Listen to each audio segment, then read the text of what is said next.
আজ প্যারিসে উদ্বোধন হবে অলিম্পিক গেমসের এবারই প্রথম অলিম্পিকের কোনো উদ্বোধনী অনুষ্ঠানের আয়োজন হতে যাচ্ছে বদ্ধ স্টেডিয়ামের বাইরে। প্যারিসের বিখ্যাত স্থাপনা আইফেল টাওয়ার এবং সেই সেইন নদী ঘিরে হবে এই মনোমুগ্ধকর আয়োজন। রাত 11:30টায় শুরু উদ্বোধনী অনুষ্ঠান। 2024 অলিম্পিকের স্লোগান গেমস ওয়াইড ওপেনকে গুরুত্ব দিয়েই রাজধানী প্যারিসের সেইন নদীতে ভাসবেন অ্যাথলেটরা।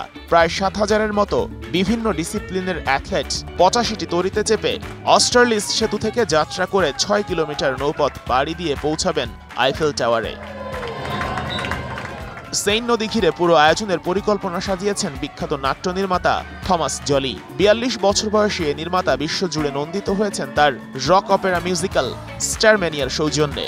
আরও আছেন বেস্ট সেলিং লেখক সেলি সিমানি আর প্রখ্যাত ইতিহাসবিদ প্যাট্রিক বুকেরন। প্যারিস অলিম্পিকের উদ্বোধনী অনুষ্ঠানের সেরা আকর্ষণ টাইটানিক সিনেমার বিখ্যাত গান my heart will go on খ্যাত গায়িকা সেলিন ডিওন। জটিল স্নায়ুরোগে আক্রান্ত ছিলেন তিনি, তাই লম্বা সময় দেখা যায়নি তাকে। তবে এবার দীর্ঘ বিরতির পর মঞ্চে প্রত্যাবর্তন করতে যাচ্ছেন এই পপ কিংবদন্তি। পুরো আয়োজনটির 3 ভাগের 2 ভাগ অনুষ্ঠিত হবে দিনের আলোয়। গ্রীষ্মের প্যারিসের চোখ জোড়ানো সূর্যাস্তের দৃশ্য নিয়ে আসা হবে আয়োজনে। সমাপ্তি হবে রাতের আলোর লাইট শোর মাধ্যমে। সঙ্গীত আয়োজনের মধ্যে থাকবে ক্লাসিক, র্যাপ, রেট্রো এবং ঐতিহ্যবাহী চ্যানসন ফ্রাঙ্কোয়া। সঙ্গীত আয়োজনে আলো কাড়বেন ফরাসি শিল্পী নাকামুরা। এছাড়া আয়োজকরা ইঙ্গিত দিয়েছেন আয়োজনের মধ্যে যে কোনো সময় সেইন নদী ফুঁড়ে প্রকট হতে পারে কোনো সাবমেরিন কিংবা সাবমার্সিবল।